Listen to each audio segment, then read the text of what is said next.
மத்திய அரசுடனான நடத்திய 3ஆம் கட்ட பேச்சுவார்த்தைக்கு பின் சிஜேபி நிர்வாகிகள் அறிவித்துள்ளனர். மத்திய அமைச்சர்கள் ஜே.பி. நட்டா, ஜிதேந்திர சிங் ஆகியோர் சிஜேபி நிர்வாகிகளுடன் பேச்சுவார்த்தையில் ஈடுபட்டனர். இந்நிலையில் 3ஆம் கட்ட பேச்சுவார்த்தைக்கு பின் போராட்டத்தை கைவிடப் போவதாக சிஜேபி நிர்வாகிகள் தெரிவித்துள்ளனர். டெல்லி ஜந்தர் மந்தரில் கிட்டத்தட்ட 50 நாட்களாக சிஜேபியினர் போராட்டத்தில் ஈடுபட்டு வந்தனர். மத்திய கல்வித்துறை அமைச்சர் தர்மேந்திர பிரதான் ராஜினாமா செய்ய வேண்டும் என்பதே வலியுறுத்தப்பட்டிருந்தது. அவர் தற்போது ராஜினாமா செய்திருந்தார். அவர் ராஜினாமா செய்திருந்தாலும் போராட்டத்தை கைவிடப் போவதில்லை என்று சிஜேபி நிறுவனர் அபிஷித் தீப்கே தெரிவித்திருந்தார். இந்நிலையில் மத்திய அரசுடன் 3ஆம் கட்ட பேச்சுவார்த்தைக்கு பின் சிஜேபி நிர்வாகிகள் போராட்டத்தை கைவிடப் போவதாக தெரிவித்துள்ளனர். இதுகுறித்த கூடுதல் தகவல்களை தருகிறார் நமது சிறப்பு செய்தியாளர் காவ்யா. காவ்யா, வணக்கம். சிஜேபி நிர்வாகிகள் போராட்டத்தை கைவிடப் போவதா சொல்லியிருக்காங்க. பேச்சுவார்த்தையில என்ன வலியுறுத்தப்பட்டது? முழு விவரங்களை பதிவு செய்யுங்க. வணக்கம். மத்திய அமைச்சராக இருந்த தர்மேந்திர பிரதான் தனது ராஜினாமா கடிதத்தை பிரதமருக்கு அனுப்பியதை தொடர்ந்து 35 நாட்களுக்கும் மேலாக நீடித்து வந்த தங்களது போராட்டத்தை வாபஸ் பெறுவதாக கரப்பான்பூச்சி ஜனதா கட்சியினர் தற்போது அறிவித்திருக்கின்றனர். மத்திய அமைச்சராக இருந்த தர்மேந்திர பிரதான் ராஜினாமா செய்ததை தொடர்ந்து மத்திய அரசு மற்றும் சிஜேபி நிர்வாகிகளுடனான 3வது கட்ட பேச்சுவார்த்தையானது தற்போது டெல்லியில் நடைபெற்றது. இந்த பேச்சுவார்த்தையின் போது மத்திய அரசு சார்பில் ஜே.பி. நட்டா, ஜிதேந்திர சிங் ஆகிய மத்திய அமைச்சர்களும், அதே போன்று தொடர்ந்து சிஜேபியின் சார்பில் சிஜேபியின் தேசிய செய்தி தொடர்பாளர் அசுதோஷ் ரத்னா உள்ளிட்டோரும் இந்த பேச்சுவார்த்தையின் போது பங்கேற்றனர். தொடர்ந்து இந்த பேச்சுவார்த்தைக்கு பின் நால்வரும் கூட்டாக செய்தியாளர்களை சந்தித்தனர்.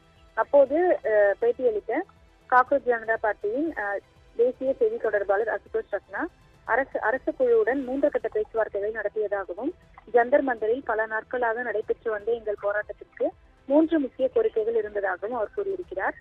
தர்மேந்திர பிரதான் பதவி விலக வேண்டும், போராட்டக்காரர்கள் மற்றும் ஒருங்கிணைப்பாளர்கள் மீது பதிவு செய்யப்பட்ட அனைத்து சட்டப்பூர்வ வழக்குகளும் திரும்ப பெற வேண்டும், எதிர்காலத்தில் அவர்கள் மீது எந்த வழக்குகளும் பதிவு செய்யக்கூடாது, அதே போன்று 3வதாக நீட் தேர்வு விவகாரத்தில் தங்களது உயிரை மாய்த்து கொண்டோரின் குடும்பங்களுக்கு 1 கோடி ரூபாய் இழப்பீடு வழங்க வேண்டும் உள்ளிட்ட 3 கோரிக்கைகளை வலியுறுத்தியதாக சிஜேபி தெரிவித்தது. தொடர்ந்து சற்று நேரத்திற்கு முன்பு தர்மேந்திர பிரதான் பதவி விலகியதன் காரணமாக தங்களது முதல் கோரிக்கை ஏற்றுக்கொள்ளப்பட்டது என அவர் தெரிவித்திருந்தார். இது தொடர்ந்து இது தவிர பரந்த அளவிலான கல்வி சீர்திருத்தங்கள் மற்றும் தேர்வு சீர்திருத்தங்கள் குறித்து 5 அம்ச கோரிக்கைகளை முன்வைத்ததாகவும் சிஜேபி தேசிய செய்தி தொடர்பாளர் அசுதோஷ் கூறியிருக்கிறார். தொடர்ந்து அந்த கோரிக்கைகள் குறித்து 4 வாரங்களுக்கு பிறகு மீண்டும் அரசாங்கத்தை சந்திப்போம். இந்த கோரிக்கைகள் அனைத்தும் அரசுக்கு ஏற்புடையதாக இருந்தால் நாங்களும் போராட்டத்தை வாபஸ் பெற விரும்புகிறோம் என தெரிவித்திருந்தார்.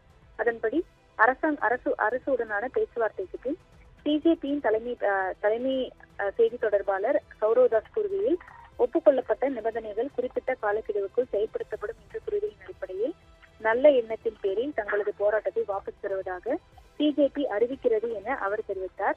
தொடர்ந்து அரசுடனான பேச்சுவார்த்தைக்கு பின் நீட் தேர்வால் பாதிக்கப்பட்டவர்களின் குடும்பங்களுக்கு 1 கோடி ரூபாய் இழப்பீடு வழங்க வேண்டும் என்று நாங்கள் கூறியிருந்தோம். நடைமுறையில் உள்ள விதிகள் மற்றும் தொடர்ந்த விதிகளுக்கு உட்பட்டு அந்த குடும்பங்களுக்கு ஒரு கௌரவமான இழப்பீடு வழங்கப்படும் என்று கூறி அரசாங்கம் இதற்கு ஒப்புக்கொண்டுள்ளது எனவும் அவர் கூறியிருந்தது குறிப்பிடத்தக்கது. இதன் காரணமாக டெல்லி ஜந்தர் மந்தரில் கடந்த 35 நாட்களுக்கும் மேலாக நீடித்து வந்த போராட்டமானது தற்போது வாபஸ் பெறப்பட்டிருக்கிறது. இதனைத் தொடர்ந்து நாடு முழுவதும் உள்ள பல்வேறு பகுதிகளில் சிஜேபி பெயரில் நடத்தப்பட்டு வரும் போராட்டம் நிறைவு பெறுமா என்ற கேள்வியானது எழுந்திருக்கிறது. தொடர்ந்து இந்த போராட்டத்தை பொறுத்தவரை சோனம் வாங்சு கடந்த 26 நாட்களாக தொடர்ந்து உண்ணாவிரதம் இருந்து அவர் தனது உண்ணாவிரதத்தை முடித்துக் கொண்டதும் குறிப்பிடத்தக்கது. இதைத் தொடர்ந்து தற்போது தர்மேந்திர பிரதான் பதவி விலகலை தொடர்ந்து டெல்லியை விழாக்கோலம் கூட்டியிருந்ததும் குறிப்பிடத்தக்கது.